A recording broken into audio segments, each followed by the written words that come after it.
Council meeting to order. Everybody stand for the pledge, please.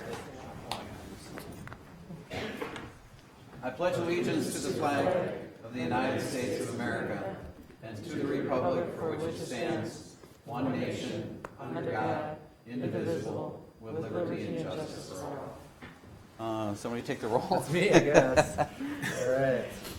I got my little cheat sheet here, so this should possibly work. Morissette. Here. Alms. Here. DeZiel. Here. Weber. Here. Atkins Hoggett. Here. Hall. Here. And Mayor O'Connor.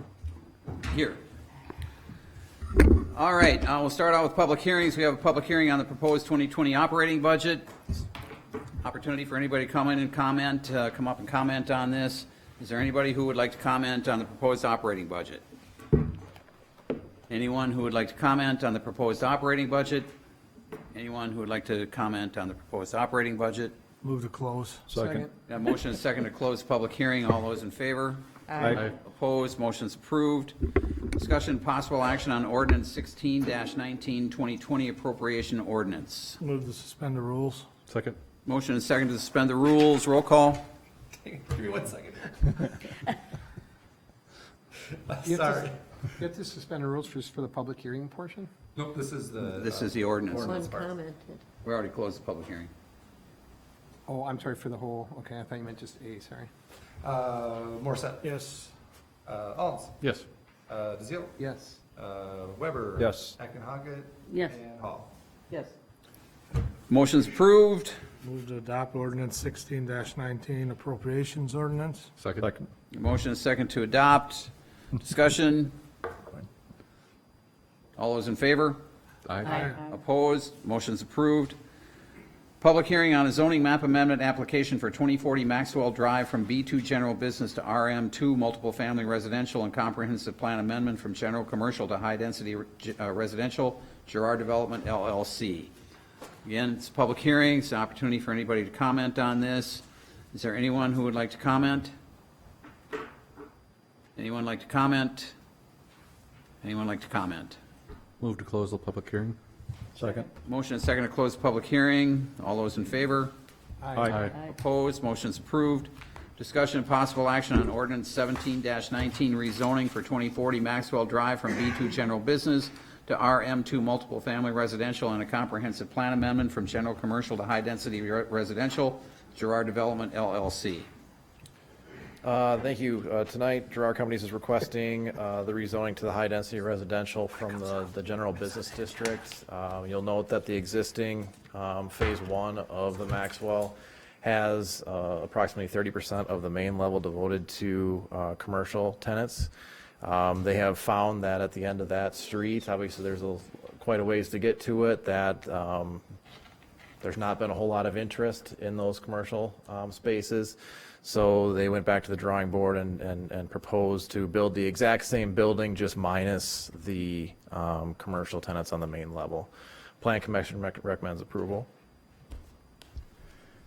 Move to suspend the rules. Second. Motion and second to suspend the rules. Roll call. Morissette. Yes. Alms. Yes. DeZiel. Yes. Weber. Yes. Atkins Hoggett. Yes. And Hall. Yes. Motion's approved. Rules are suspended. Move to adopt ordinance 17-19. Second. Motion and second to adopt. Discussion. Mike, what do they intend to replace that 40% office space with?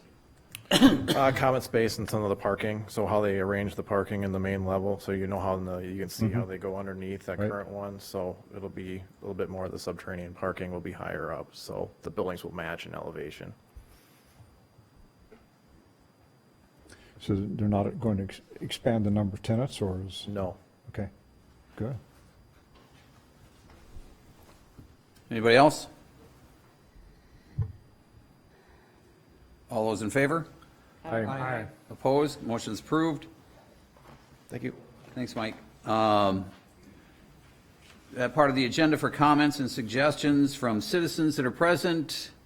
Again, this is an opportunity to speak on anything you would like, as long as it's not on the agenda. You'll have an opportunity to speak on agenda items if you're here for that. Try to keep it to pretty limited, just a couple minutes. Is there anybody who would like to comment? I have just a couple comments. Again, identify yourself, please, and address. My name is Kathy Roberts. And I'm a downtown shopper and Address, supporter. please. And I'm addressing my comments to the new parking that we are having frustrations over in Hudson. Kathy, this is on the agenda. Or, Yes, no, is it I'm. library or just in No, general? I'm talking about general. Okay, sorry. Okay, I'm talking about general. I know, I can take out my little portion of the library if you want me in Okay. my comment. But I'm concerned about the parking pay stations. I was told that when I called down to City Hall, the mailbox was full, and they said, call your alderman, and I said, I don't have an alderman because I live in North Hudson. So, but my concern arose when I heard a couple older people talking about trying to use the library. And I know it's on the agenda, but this is not, this is more general. So, and they were worried about how to pay for the parking and not get a ticket. So that's why I'm here. So then we met downtown.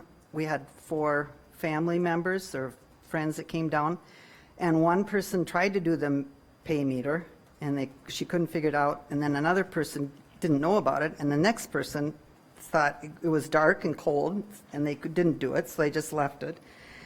And I'm really concerned about the FIPS being able to have their constituents use the meters, because a lot of people come from the cities and go to the FIPS to do their art, and there's shows, and it lasts till 8 o'clock at night, so that if you get in a show and you pay for a meter, then you come out and you're 3 hours later, and then you've got a ticket. So I'm concerned about that. So I just think that we really need to think about this, because it started when it's dark and cold. And the other thing that happened last week is there was snow on the ground, and we couldn't see where the spaces were to park. So you don't know whether you're parking or which space you're in, because they took out all the posts for the meters. So you don't really know where the spaces are, especially when there's snow on the ground. So that's my main issue. We ended up walking a few blocks, but not everybody can walk. What about handicapped people? What about visually impaired people trying to do the pay station? I know you can get an app, but not everybody has a phone that has an app. I want to promote the activities downtown. I want to support the business community, but I'm very concerned about this parking. So that is my suggestion that I hope that you're looking at. I know the businesses supported it. I was told the chambers supported it, but I'm very concerned about the activity downtown with this new parking system. I think you're going to have issues with it. So that's all I'm saying. Okay, thanks, Kathy. Thanks. Any other comments? Any other comments? Any other comments? Hearing none, we'll close that portion of the agenda. Consent. I read them? Yeah. Sorry. Remember, I'm not paying attention. I'm like listening, but I'm not thinking I was doing it. Okay, so the first one, approve the meeting minutes for the November 4th, 2019 regular council meeting. Approve the claims, the amount of $1,075,476.75. Approve the regular operator license application as listed on the issue sheet. Place on file the October 15th, 2019 Public Utility Commission meeting minutes. Approve the annual Hot Air Affair event scheduled for February 7th to the 9th, 2020 at EP Rock Elementary School. Improve the Empowered Woman's Half Marathon scheduled for Saturday, September 26th, 2020. Authorize the use of 2019 building permanent revenue to replace the building inspector's vehicle. Approve the lease agreement with St. Croix Sailing School for the use of space at 18 Buckeye Street. Approve the 5-year refuse and recycling contract with Advanced Disposal. Hold that, please.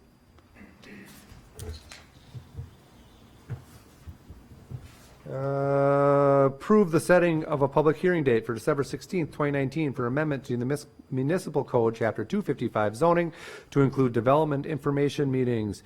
Approve a preliminary master development plan for a planned commercial development, PCD, at St. Croix County Tax Parcel 236-2001-02-050 Hudson Brothers LLC. Approve letter of engagement with Bolton and Mink, Inc. for survey work related to proposed shared youth path improvements along Industrial Street between Hanley Road and Mayor Road. And finally, appointment of members to the Hudson Waterfront Vision Committee. Move to approve. Second. Motion second to approve, with the exception of item I. Roll call? Morset. Yes. Alms. Yes. DeZiel. Yes. Weber. Yes. Atkins, Hoggett. Yes. And Hall. Yes. Motion's approved. Item I. I'd just like to say a couple of things. I was listening to the finance discussion on this topic. I just wanted to add that I have heard from a constituent or a resident who has a neighborhood and is of influence within their neighborhood, that they are definitely for, having a weekly pickup. I'm hopeful that our decision to go forward with remaining a biweekly will satisfy most residents once they learn of the options that are available to them to add a container or increase the size of theirs.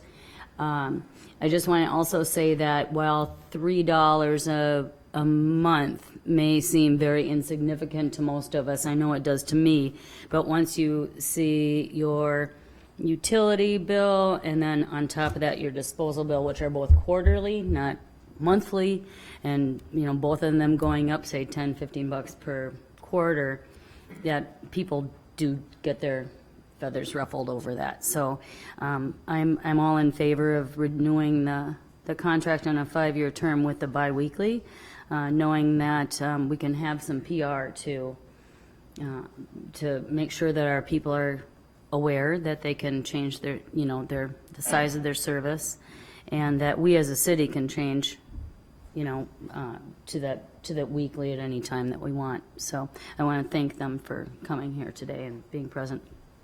Okay, thank you. Anybody else? I just wanted to point out, so I've heard some feedback from my constituents. We live in, there's a couple of, as you guys know, associations within my district. I know for me in the neighborhood that in which I live, we ask that all neighbors put the containers in the garage so that they're not outside and kind of sightly. So I like that. I like that the option for the 96 is out there, but I just want to make sure that we keep tabs on how everybody's feeling about that within 6 months, 9 months. So. Well, I think it's important, again, to note that we can make a change at any time. They're versatile enough to help us with that. And I'd heard significant feedback on people wanting weekly, and I think that 95 or 96, whatever a gallon, might just do the trick. And so give it a try. The bottom line is, so people need to know about that.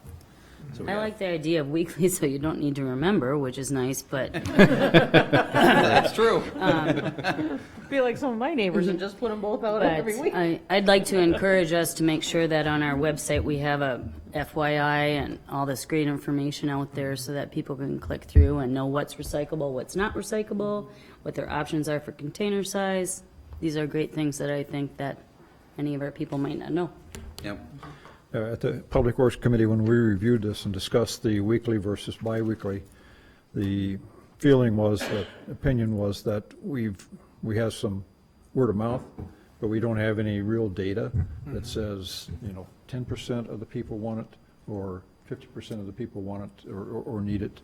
So we were split, in fact, on the council as about how what we need. So we said, because we can easily move into it, what we really would like to the 95 option changes the whole picture for me now. But that we would want to find a way to gather some information before we made everybody do this. Right. Increased everybody's costs. So that was a concern, and this is I think is an extremely good option. It works for me now. Yeah. So. All right. Anybody else? Is there a motion? Move to approve. Second. Motion is second to approve. Discussion. All those in favor? Aye. Opposed? Motion's approved. And once again, thanks, guys, for being here to enlighten us. Appreciate that. Discussion of possible action on adopting ordinance 18-19, approving a temporary annexation moratorium. I am bringing this to the council, and this has to do with concerns that we've had at Plan Commission, things that we're hearing, obviously relating to Carmichael in particular and the interchange. And so any annexations, essentially any annexations we're going to do are going to be east and south. And we can't see any other way that, other than that, those annexations would have an impact on Carmichael. And so we have brought the state in, brought the county in. We've had a couple meetings already, 2 or 3 meetings, and have explained to the state that we need definitive dates on when we're going to fix this problem. The state has weighed in a little bit on the interchange. Carmichael, not so much, because it's not a state highway. We have to really be working with the county. Between them and us, we've got to try to figure that out. And talking with Mike Mraz, well, both Mikes were present for the meetings that we've had with, and we've also had our elected officials here, Representative Zimmerman and Senator Schachner have sat in on these meetings. We have future meetings coming up with the commissioner, superintendent of the DOT, and we need to express to them how serious we are, and this is a real problem. We've heard the traffic studies come through saying that we are stressed on Carmichael already and we're at our limit. And this means that we can't do anything east of Carmichael. We know that there are people out there right now that would like to have the property on the east side of Carmichael, and next they want to do development. We just can't do that. And also there's some other things farther south. The Lockney property that we've talked about that's south of the dog track, that was the property that was considered for the high school, was part of the referendum for the high school. I think that's 60 acres. That would obviously have a direct impact on Carmichael. And I think we've heard enough from people in our city that have said Carmichael's got to be fixed. And we know the interchange has too, and the state has come in with a proposal to change the interstate and told us nothing could be done until 2025 at the earliest, and most people thought that that meant that they were going to do it in 2025, but we're not even on a schedule to have that done yet. So our state elected officials are working on the DOT, and we need to also let them know how serious we are, so that's why I'm bringing this. I'm bringing this on behalf primarily of the Plan Commission, but doing it kind of based upon all the things that we've heard from the citizens. So is the advantage that it helps us negotiate with the state? Or Well, that or with the neighboring, like, there are a couple things it does. Number one, it tells people we're not going to be annexing until we have a solution. And it doesn't mean that it has to be fixed necessarily, but that's up to the council. It means more than anything that we need dates set for when this is going to be done. We need action on this, and we need to get on the schedule for the state, and we need to be working on Carmichael. It's my understanding that Mike Mraz has already submitted some grant proposals to start working on Carmichael and then connect with the state down there at the interchange. But the other part of that, Paul, is yes, we do intend to, part of this is to let the state know we're serious. So our hands are tied right now. We are an economic engine for St. Croix County. This is an economic corridor for the state, for St. Croix County, and St. Croix County, of course, is the fastest growing county in Wisconsin. The state can't afford to ignore this problem any longer. One of the things that came out of this discussion that perhaps the council members knew this, I didn't, is that we were told that the traffic coming across the bridge, coming out of Minnesota, between Minnesota and Menominee, is greater than the traffic between Milwaukee and Madison on a daily basis. Wow. Yeah, that's what I said. That's so we have a problem, and because we're way out on the far edge of the state and on the border, we just have been ignored, and we can't afford to let that happen any longer. so the thinking is the moratorium then pushes that agenda? It gets the attention, is that what you're saying? That's what we're hoping. We intend to stay in front of them. I've told them I will go to Madison. Anybody that wanted to go with me, more than welcome, and talk to them and tell them what the problem is here and we need help. But the DOT has been here. They went over to Carmichael and Vine and looked at some of the traffic issues over there during the morning and the afternoon for school. so they realize the congestion that we have. And like I said, hopefully this will catch their attention and we'll get some movement. But in the meantime, it's also to let our developers know that our hands are tied right now as well. We can't do anything more over there until something is fixed. On Carmichael, yeah. Yeah. Okay. Move to suspend the rules? Second? Got a motion, a second to suspend the rules. Roll call? Morset. Yes. Alms. Yes. Zeal. Yes. Weber. Yes. Atkins, Hoggett. Yes. And Hall. Yes. Motion is approved, rules are suspended. Move to approve ordinance number 18-19. Second? Motion is second to approve. Discussion? My only concern or issue is it doesn't state that we can end it, but I would assume we could just Yeah, Create you're a- you can repeal it. Repeal It the- says would it's be the way. up to 1 year, so you can repeal 1 it year. before then in the recitals, and it gives you an opportunity to extend it as well. Okay, thanks. Paul? Well, that was part of my question is, at what point could you end it? I was thinking the same thing. But then also, and I'm understanding your point too. It's more of a, you're kind of sending a signal. Because what I was going to say is, if there was an annexation that came up, we could also, if we didn't have this on the books, we could also just say no to that annexation, right? Right, but So then it's not a, we're going through our time then to do that. right, right. So so I understand it, it just gives us more leverage is basically the argument. It's my understanding that there's at least one proposal perhaps two that are coming to the Plan Commission anyway. Okay. And we're going to be explaining that to them. They know that, but Okay. that would also be a message to the state. Okay. We do have developments that are proposed that we're turning down. Okay, and Randy, has Planning Commission talked about this at all, is it? We have, yes. Not formally, but we have. We didn't vote on it. no, Okay. But we've been talking about it for well over a year. Okay, no, it's not new to me, but it's just, I'm trying to figure out the timing a little bit, so, okay. Anybody else? All those in favor? Aye. Opposed? Motion's approved. Discussion and possible action on adopting ordinance 19-19, amending Chapter 235 of the Hudson Municipal Code to add Section 235-12.4. Chief. Good evening. So this basically came up as we found a typo in the ordinance that we originally passed. And the typo was with the statute number that it adopted in defining the word operate as 343.051C, which actually the state statute references a person's ability to have a regular driver's license and a learner's permit at the same time. Meaning you could have a Class D driver's license and have a learner's permit for a motorcycle. That statute makes that legal. It has nothing to do with defining the word operate. Okay. And then to change it, it would be 343.305 sub 1 sub B. And what that does is changes the word from operate to drive.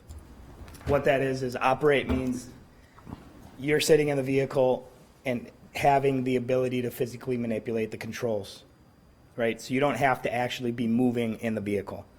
With this ordinance, it's illegal to drive and hold your phone. You can pull over on the side of the road and then make a phone call.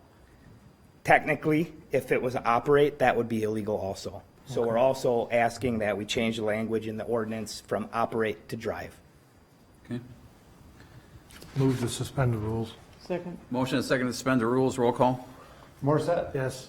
Alms. Yes. Zeal. Yes. Weber. Yes. Atkins, Hoggett. Yes. And Hall. Yes.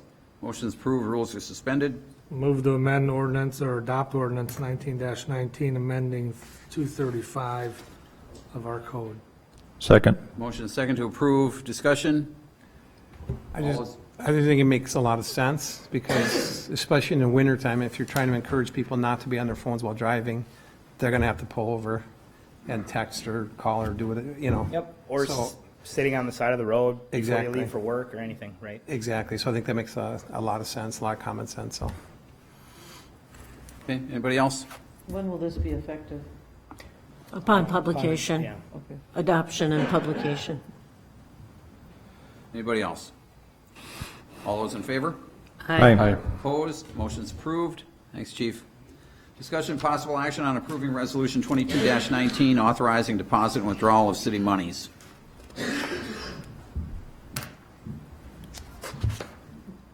Good evening. This is to update our authorization for our signers for our accounts. The last time this was updated was back when Brenda probably started. So right now, the current one on file is Devin Willie and Brenda Malinowski. So it's updating it to actually reflect that it's Aaron Reeves and myself now that are signers with the mayor. Outside of that, why do we have banks in Canton, Ohio and Fond du Lac? Those are ones that they have used for whether it's investment or possible for that, like the same banks that have been on there for the whole time. So I didn't adjust it, to be honest with you. I left it as how it had been sitting. Move to suspend the rules. Second. Motion is second to suspend the rules. Roll call. Morset? Yes. Holmes? Yes. DeZiel? Yes. Weber? Yes. Atkins, Hoggett? Yes. And Hall. Yes. Motion's approved. Rules are suspended.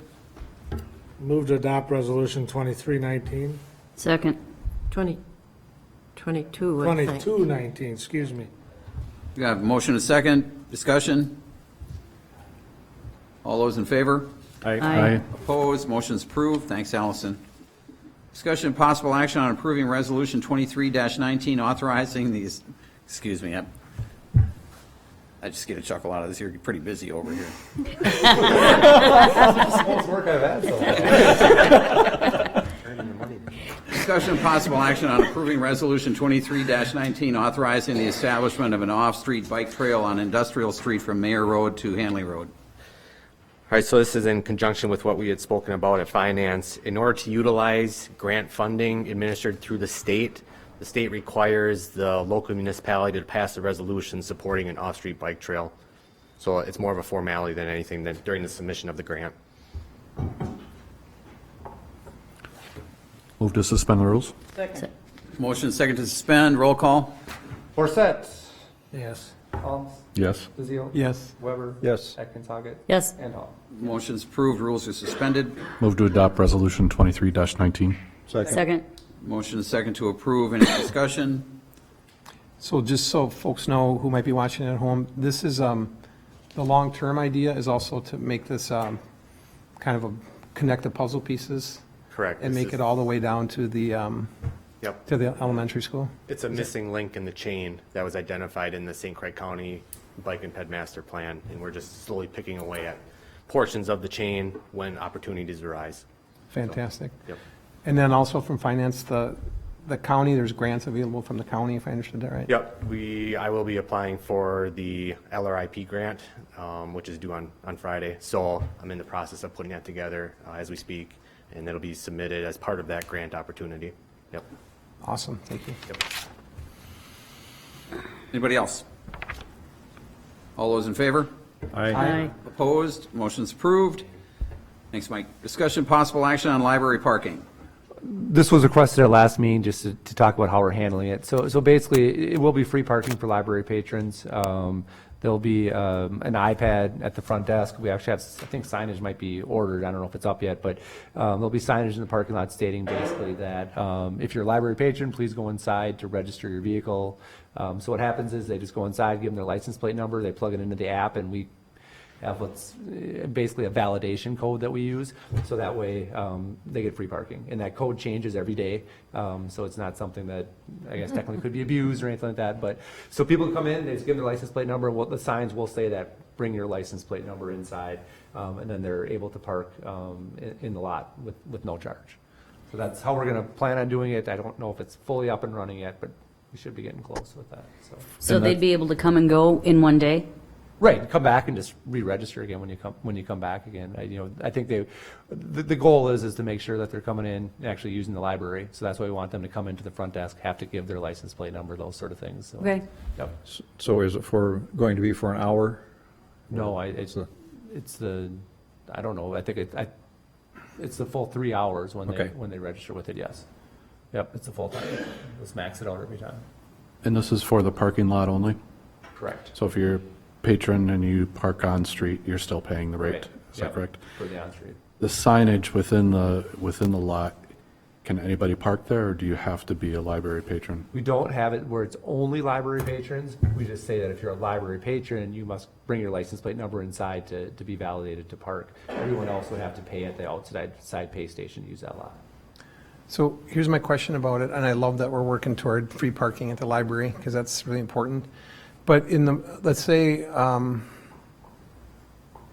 I don't know if Tina maybe knows this, but in the morning, does that lot fill up with paid folks? I'm just trying to figure out how do we ensure that people who are using the library, that there's spaces available for them that aren't already taken by paid parking? Gotcha. I don't know, because Tina talked to date how it's kind of been, but we haven't heard that complaint yet. Okay. And I think it's something we're just going to have to watch with this new system. I mean, if it comes into play that these are being used up by people paying outside to Right. go elsewhere, we'll probably have to revisit this issue and decide, do we want to turn this into a library patron parking only lot during certain hours maybe? But I don't know, Tina, have you had that issue yet? No, Okay, I don't foresee that being a problem. okay. You know, I mean, in the summer it's busier, but right now, we're not having any problems. Okay, that's good to hear. I just want to make sure folks that go down there to use it Yeah. have free parking. I think it's been free, so it probably got more pressure from non-library users than it will have now. Now they have to pay to park there. So it's stepped up another reason to not be there. I see. As opposed to being easier to be there. So Yeah. it shouldn't, theoretically, shouldn't get worse, but what do we know? No, I'm good Find with out. it as long as we monitor. And if that becomes a problem, let us know too. I think that's important. Yep. But if there's a library program going on and the library lot is filled, then the library patrons who park on the street are going to have to pay? They will, because with our system, we have that lot set up. So when they come in, they're plugging their plate in for that lot. It's not for the on-street metered part. So yes, I guess it is possible where if that lot is completely full and patrons come, they would have to pay for on-street parking. I think if that becomes an issue, where we see that occur maybe on a more regular basis, we can maybe look at something where we can do a credit system or something. So if somebody comes in and says, your lot's full, I had to park in the street, here's my license plate number, we can go into the app and credit back their account or something to that effect. It's fairly flexible about how I think we could address an issue like that. I think the lot number piece is more flexible than perhaps we think it is. We probably need to have an education on that. Sure. On the location, because it's not quite accurate, Okay. because I parked by one and it gave me the next one. Oh. So it's, It's a work in progress. Geopositioning is only so accurate. Right, it is definitely a work in progress still. Yeah. It's Well, yeah, getting there. But I think using the application is, the more people can do that, the more they're going to like that. It's very, very easy. Okay, there really is no action needed on this. No, there isn't. I just wanted to provide an update. Okay. Thank you. Discussion on the proposed fee schedule for requests to close parking lots. Let's keep talking about parking. So this, every year, staff and the city administrator review, and the committees review the fee schedule. This is for building permit fees, park rentals, so on and so forth. One of the fees that's currently identified in the fee schedule is parking lot rentals. So currently in our fee schedule, a business, community organization, person can rent a parking lot for $25 a day. Any parking lot in the downtown. Now that all of the parking lots you have to pay to park in them, it was just kind of brought up at Public Works Committee level. We should look at how we want to structure the fee schedule moving forward for parking lot closures. Because, like I said, all of them are, and we want to try and recuperate the money that was lost for closing the parking lot.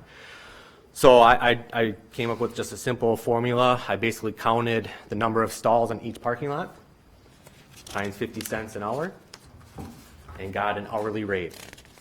And that's kind of my logic behind it, and that's kind of what I'm recommending. So, for example, and it's in your packet, I have it here as well.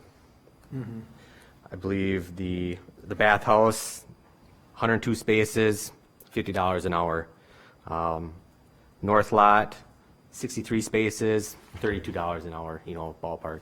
So it just gives us a rough idea of how we recuperate that money that we would be losing if the parking lot is closed. This year, in 2019, we closed parking lots 5 times. One was for Hot Air Fair, one was for Yellowstone Trail, Minnesota Orchestra was half the Beach House parking lot, Hudson Boosters, and Spirit of St. Croix. So when groups, organizations are requesting parking lot closures, they are affiliated with a community event. And we're bringing it to the council level, Public Works Committee recommended bringing it to council level, just because, let's just say Hudson Boosters wants to rent the parking lot, the Beach House parking lot, right? Because that's where the event is held for 3 days. Well, that's, $400 a day for 3 days is $1,200, where in the past they were only paying $75, right? So I just, I don't want to put this in the fee schedule and then have it come and kind of backfire on us and get a bunch of opposition when it's installed or started to be implemented. I just want to have the discussion now on what makes sense for the city. Like I said, we don't run into this very often, and when we do run into it, it's affiliated with a community organization or community event. So it's, do we even put it in the fee schedule? Do we remove it? I guess open for discussion. And I don't know, Jim, if you want to add anything from Public Works Committee. Yeah, I think Mike brought this to us, and I commend the staff for identifying this as an issue so we can address it now, as opposed to coming in and somebody on the staff following the old rules or the new rules, and then everything blows up. But we did ask the question, said, well, how often does this happen? What are we talking about in terms of finance? The other thing I've been thinking about is the parking is really not a money-raising operation. That's not really why we did this. At least that's my opinion. We did it because we want to get movement in the parking so we can have spaces to help create spaces as opposed to raising additional funds. What we're losing here is pretty small. And I'd hate to see the boosters lose, $1,500, $1,600 out of what they do to raise, this is a fundraiser. Mm-hmm. And for them to take that kind of a hit would be really, really terrible. Mm-hmm. So I would propose that we not do this, that we stay with the current rates, rental rates that we have. That's the way I would have, after thinking about this for a week or so, that's the way I would go with that. Would that change it across the board? In other words, would any event be that same price? I think we need to talk about that piece of it. These are, like Mike says, these are community events. Right. So the city is essentially, it's just saying it's part of us. So I don't know exactly how we'd want to handle that. Are they a nonprofit? Is what's the status? What kind of slippery road are we going down there? Community events is certainly something that we can. That's the only thing we've closed it for. Have been community events. So I think for now that would be my recommendation, to stay with the community event name, and then see what happens. See what comes up that we would have to have a different decision on. Can I ask about the permitting process? So for the events, would there be a way that they could, on the permitting process, ask for a waiving of a parking lot fee? So if we had the parking lot structure as you're suggesting, but on the permit you would apply and say, we want to waive that fee, so they could essentially get that waived for the community events? That might be an easier way to handle it, I think. I'm not sure. I guess I'm looking for... Be a little concerned about consistency. If it's just a request checking a box on an application that, without some guidelines as to when it's waived and when it's not waived. Right. We'd have a problem with consistency and fairness. Absolutely. Our staff needs clear guidelines on what we want to have happen there. And the community events is a nice, solid one for us right now. I haven't figured out a better one. Do we get other requests for somebody wants to shut it down for some sort of sale or something? Or You'll get a few that are like, beer fests or, a sale, but few and far between when we're doing that. So no, your answer is no. Not a lot. Was that a motion that you made? I'll make that a motion, What was the motion? that we, community events do not pay the standard current parking fee, which is $25 a day, and that other events will be subject to time used. Other requests? You just said do not pay the $25, They do not pay this, The new fee. the new fee structure. but rather the but $25. pay the $25. So basically, community events, if it's a designated as a community event, which would be something would go through the council, because you'd be approving the permit and Right. things like that. If it's a community event, it would pay our existing fee structure that we charge, the $75, whatever it is. If it's a non-community event, beer fest, flea market, whatever, they would have to pay these new rates that are being proposed. Do they close a parking lot? He said a beer fest. Beer fest, like. Oh, yeah. Like a craft Sorry, brew I like fest. that. Brew fest, sorry.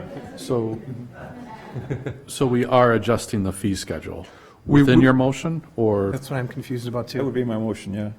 To adjust the fee schedule with the exception of the community events? Right. Okay. So to adopt this fee schedule except excluding community events. Correct. Okay. Okay. There a second? I would second that. Okay, we got a motion, a second, discussion? I guess a couple initial thoughts would be with this, two. I want to talk about the community events. When immediately my mind said, well, maybe we could increase, to $50 or whatever, but, that gets us an extra $100 a year revenue for the city. It's just not worth it for the, so my mind quickly went away from that. As far as the fee schedule, when we're looking at $400 a day, some of these, I think it's kind of high, and it would detract from someone who might want to do something cool in one of our lots. And it wouldn't necessarily need to be, as popular as the beach house, but there are cool things that might want to happen, and this is kind of pricey, so maybe, and if we were not to have those people rent that for the day, that's not to say we're going to be fully parked all day that day. So I'm going to maybe throw out there that I'd rather see about half of these rates rather than 50 cents an hour, say it's a quarter an hour per spot, because I really don't think that we'd ever, on a Saturday afternoon, if somebody wants to rent Williams' lot, that we're going to be like, oh yeah, that would have been rented, that would have been fully, parked that day. No offense, it's Yeah, just, so get the conversation started. I think that the max hourly for maybe a for-profit that would come in, I think this is still a little high. Is that an amendment? I would like to amend your motion, sure, to, instead of having these rates at 50 cents an hour, reduce it to a quarter an hour, just to have that as part of the calculation. I could accept that. No, I think the rates are reasonable. And the other thing I'm thinking is if I'm a group coming in and I want to rent, I don't have to rent the parking lot. I could also have my event and just pass on to my people coming that they're going to pay 50 cents an hour for a parking spot. I think that's super cheap, actually. So I don't see that as I don't see that as much of a deterrent. And if it was, I think, like, the organization would just say, well, we don't need the lot, then people can go find parking, so. Should we refer this back to Public Works and let them work out this latest kind of wrinkle of full fee versus half fee and those sort of things? I'm really comfortable with this first motion. Well, is this, just a question, are you talking about renting out the parking lot for parking or to use it for some other purpose? A marathon that might come Yeah, in and so we're need the not talking space. about providing parking space for the events, for the people going to the event. No. Talking about eliminating parking. so that Correct, you- okay, I thought, I got. Well, yeah, I was thinking it could be used either way, like if, depending on what you have going on. It could be used either way. Well, And that par- should be clarified, because Well, part of it, I also think that we have this new parking system, and we should give it a chance to work or not work and collect the data first before I would rather do that than play with the rates. And so on a Saturday or an event, I think it's reasonable to think the beach house is going to be full and some of these other lots are going to be full. There's a lot happening downtown on a Saturday. So I think the city has to look, from a city perspective, I think we have to say that's a reasonable thing to charge. I think 50 cents an hour, so. The other thing too that we're going to want to do is identify off the get-go, what is a community event? Right.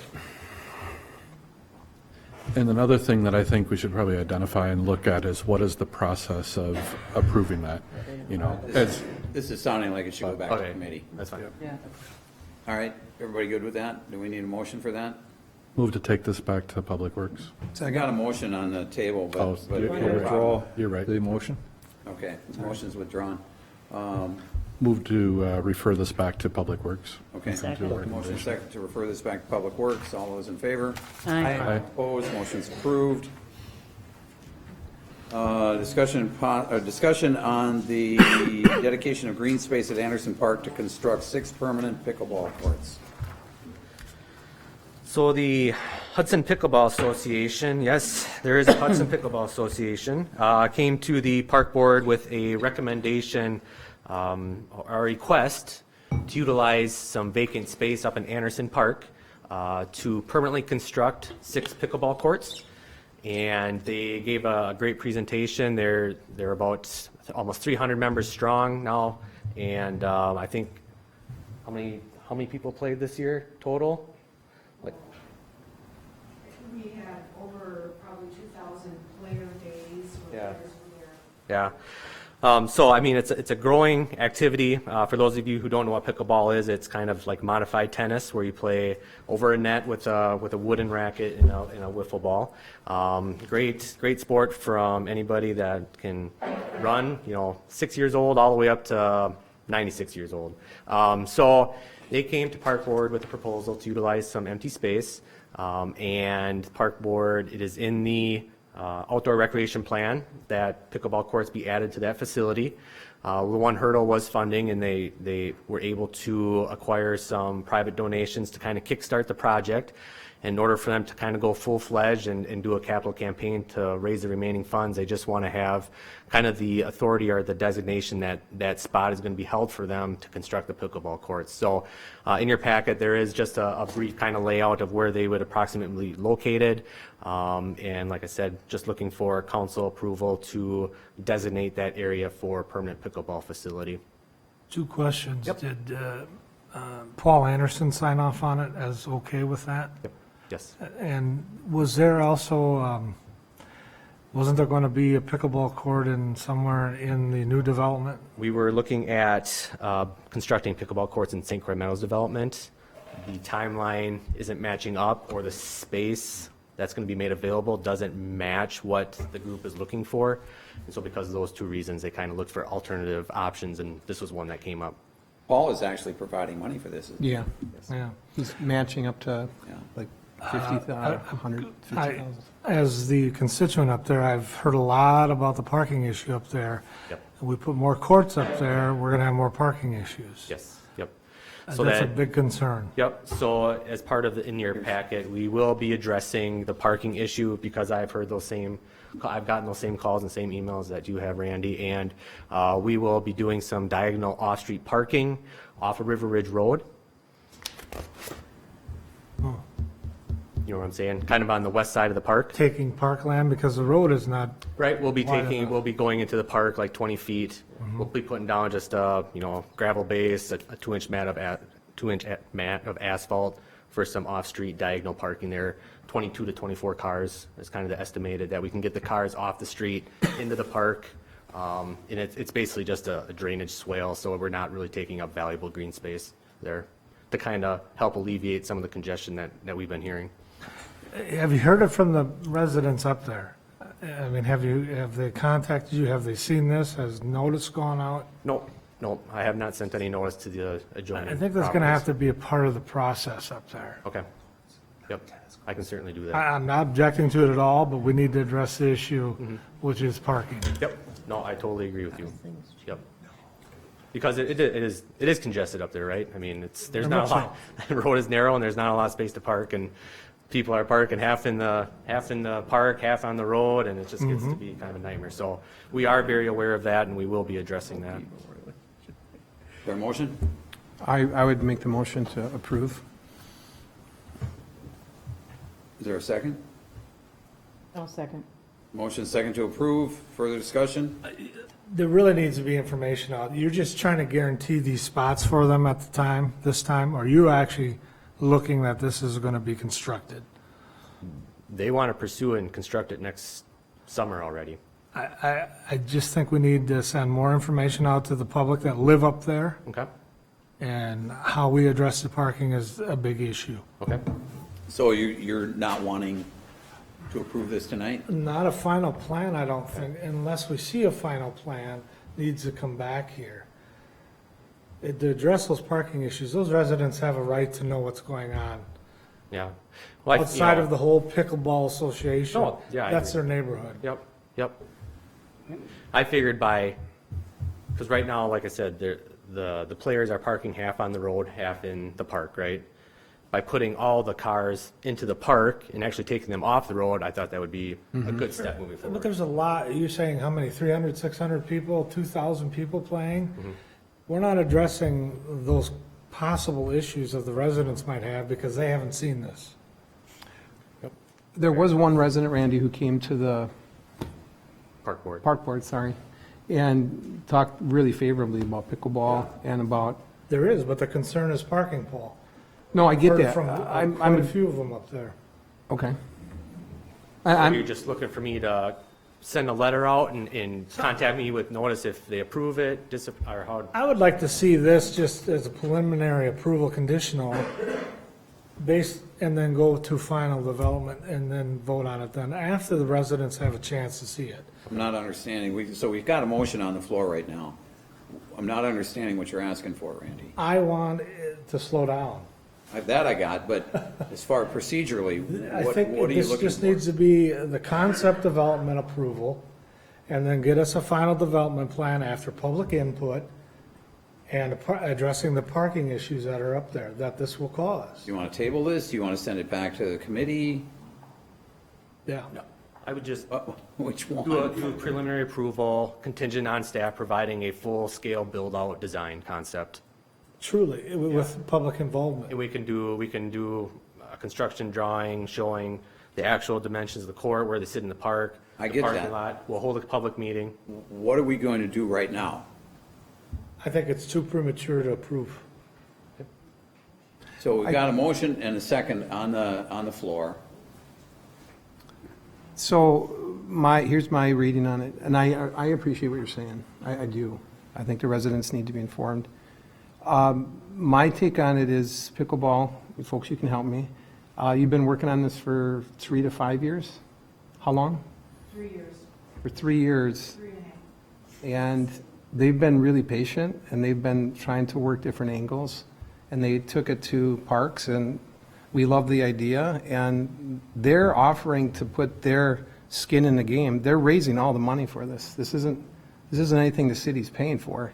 The city's getting 6 free pickleball courts from residents who want to use it and who've been working on it for a long time. So I don't see a reason necessarily to delay. I would like to move forward and approve. You know, Paul, I've been sitting here for quite a long time, maybe too long, in some people's opinions, but I'll tell you what, this is the first time I've seen this. So I know the residents haven't seen it. Okay. I guess I'm going to chime in and voice my opinion with Randy on this. I do think, nobody likes surprises, and if I lived next to a park and something came in and it was just all of a sudden there, I'd be like, what? So I really think that Randy's right on this. I think that some public input would be, definitely recommended. So I think it's a great idea, and I want to see it go forward. But I definitely want those people who live in that neighborhood to be well aware of going on. of what we've got going on. I don't think that I see any big impasse. I just think that to take the time to go through the process and make sure everybody's informed is really important. No, that's fine, that's fine. I- We do a I little guess- public open I think it's a house. great project. I have no I- problem with it, yeah. but they need to be aware and they need to understand the parking complications up there. Yep, I understand. Got it. The question, checking question would be, is that going to create a problem relative to the construction? Is it going to, how does it affect the project? It affects more of the capital campaign that they're going to start. Of course, they wanted to start yesterday. But, I mean, if I can move this fairly quickly where we can do some type of public engagement here in December and try to bring it back like that first council meeting in January or something like that. I'll try to move it along as fast as possible, but being fair to the residents as well. Paul, it's your motion. What do you want to do? Mike, do you think, can you give me a time frame on that? Like, of informing residents and getting like public? Yep, so I mean, I can draft a letter and send it out this week. We can do I'd probably wait till after Thanksgiving to do an open house. Basically, what we would do is I would just have our engineer draft a preliminary sketch of what's going on there, include that in with the mailing. You know, this has been presented to the park board, the council level.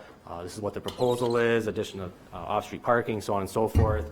Invite them to an open house, you know, mid-December, right, to get public input. If that's the time that they're against the project or against anything, that's their time to come and speak. We'll collect all that data, that input, so on and so forth, bring it back to, I guess I'd just rather bring it back to council instead of going through the committee level again, and then bring it back, like I said, in January for final approval, if that sounds fair. Can I ask you, would that work for pickleball folks? We'll make it work. I have Okay. already submitted a grant, but if I would happen to get the grant, I guess I would tell them that I put it on hold. Sure.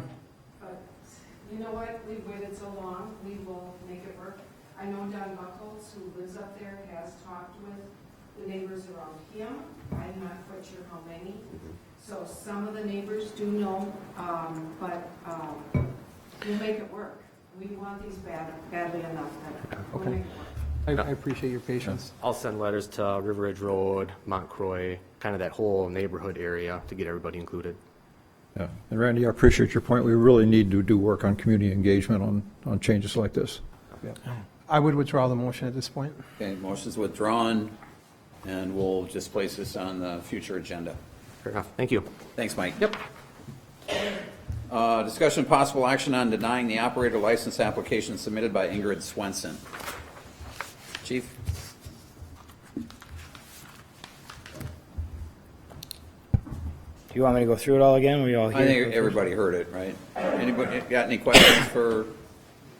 Have any questions for me regarding? I actually missed that portion of finance. Oh, I I'm walked sorry. in right at the I'm end sorry. of that. So what happened is Ms. Swenson applied for an alcohol server license. Operator. She was convicted in May of this year of an OWI.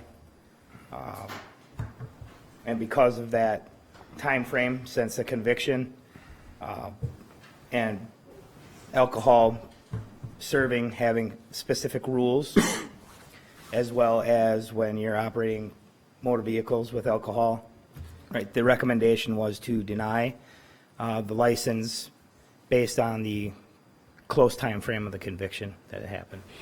Want to make sure that the person has the ability to get themselves in order and be able to ensure us that they're going to be able to follow the rules working in a bar or restaurant atmosphere. We have the applicant here. She would, I'm sure, would you like to speak again? Did you check her record in California? I didn't, no. But it does say on the assessment order from the judge that there was one lifetime OWI arrest. Okay. Ingrid? On the would you paper like that to she speak? submitted. Okay. You want to hand those out? That's what she submitted when she was up here. So if you want to pass that around to the folks that weren't here in finance.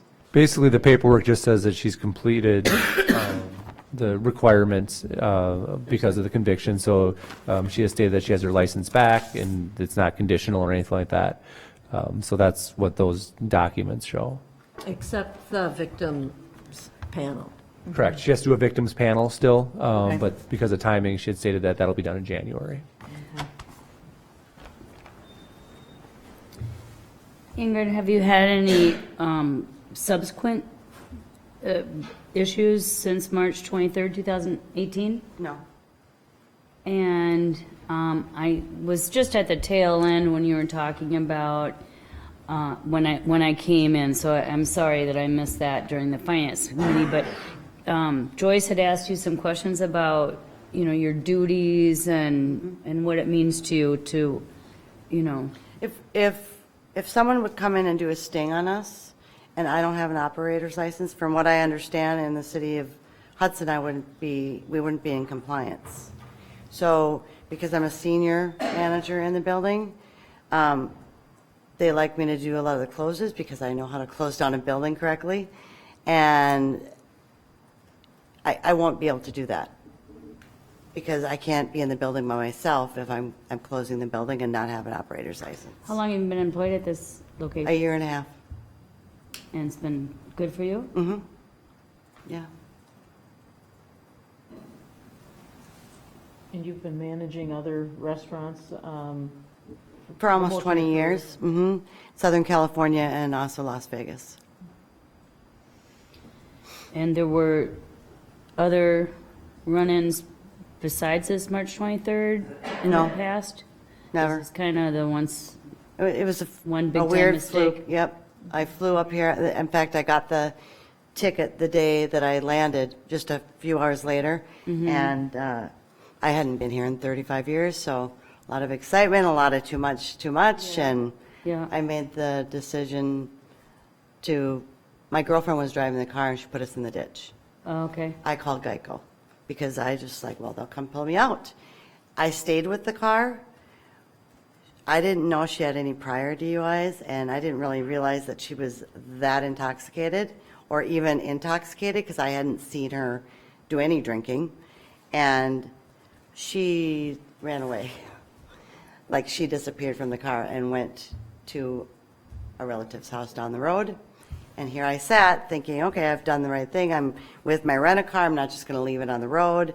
And I was standing in the road looking for because of where I was at, I didn't think they'd be able to see me.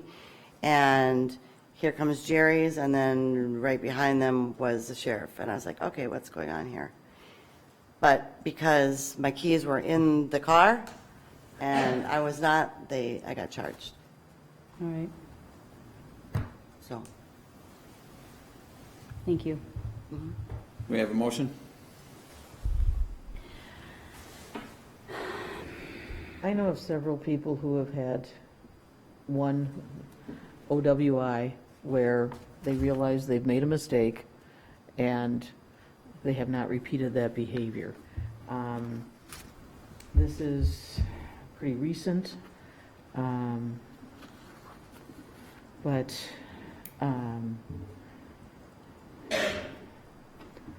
I will make the motion that we approve the license. I would second that.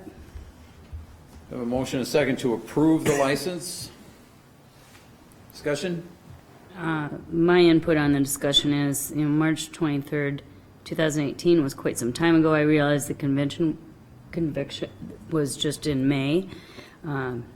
You have no control over the time frame between that offense and the conviction. That was out of your control.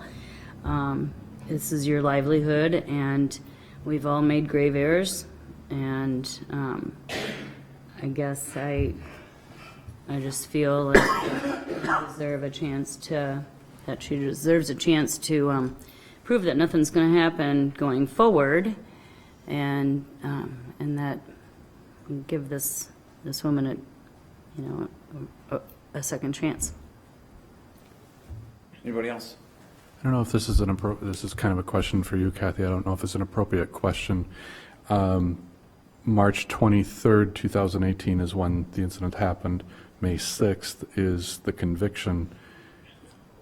Were you able to explain that? Can I ask her if she was able to explain that in the court proceeding? You can ask. I mean, I'm I'm just- assuming it's a matter of scheduling, but I don't know. I'm trying to understand the conviction that actually happened a year after.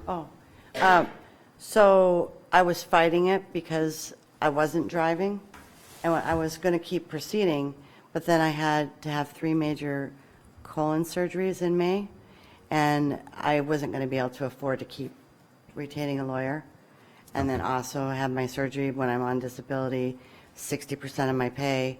So my lawyer said, okay, let's plea out then.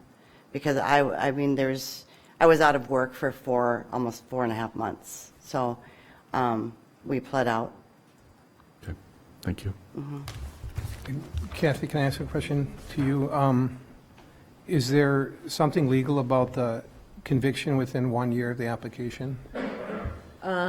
No, you mean a prohibition of approving the license? Right, I'm trying to figure out if that's a, No, it's, the police department reviews these things, and they've been, over the years, it's not a written policy, but when you see alcohol-related convictions for liquor license applicants or operator license applicants, the issue always is, can they comply with the laws, serve strictly in compliance with the laws? But there's nothing that prohibits you from granting this application. In fact, as I explained earlier, the legislation has been changed to allow the applicant to come in and provide mitigating circumstances because of the concern about it has on the work, on the employment.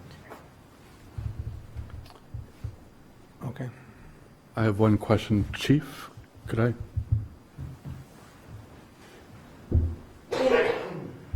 All the conversation that we've been having around the table here about this situation, did you know all this background before making the recommendation? No. No, I do have a fairly significant question, if I can ask her.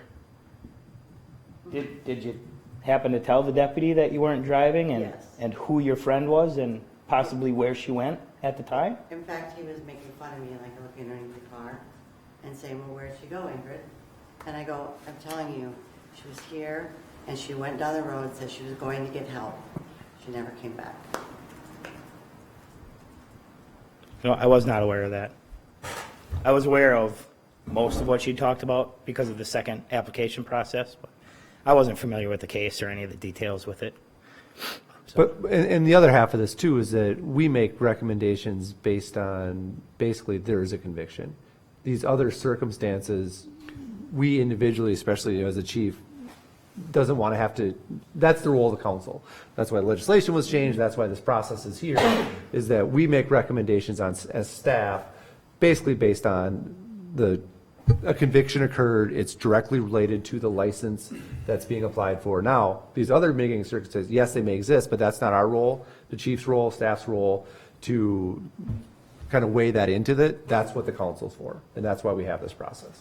Thank you. And this would not be the first time that we've reviewed an application and have agreed to move ahead. So that's within the last couple of years that's happened. Yeah, even before this. The council's always had that approach. All right, we have a motion and a second. Anybody else? All those in favor? Aye. Opposed? No. Nay. Oh, let's take a look here. All those in favor? 2 no. Just 2? 2 no? 2 no. Okay, gotcha. 4 yes, 2 no? All right, it wasn't 3 and 3, was it? Okay. Nope, it was, 4-3. Okay. 4-2. 4-2. Sorry. Yep. All right, motion's approved. Discussion of possible, Oh, your papers. You're welcome. discussion of possible action on general city insurance provider change. Just, Unless there's questions. everybody caught this before. Caught it at We have a 5 minutes. motion. I would move to approve. Second. Motion and second to approve. Any discussion? All those in favor? Aye. Opposed? Motion's approved. I don't have anything. I thought I did, but I can't remember what it was. I didn't get it written down in time. Anybody? Future agendas, anything else? We have a motion?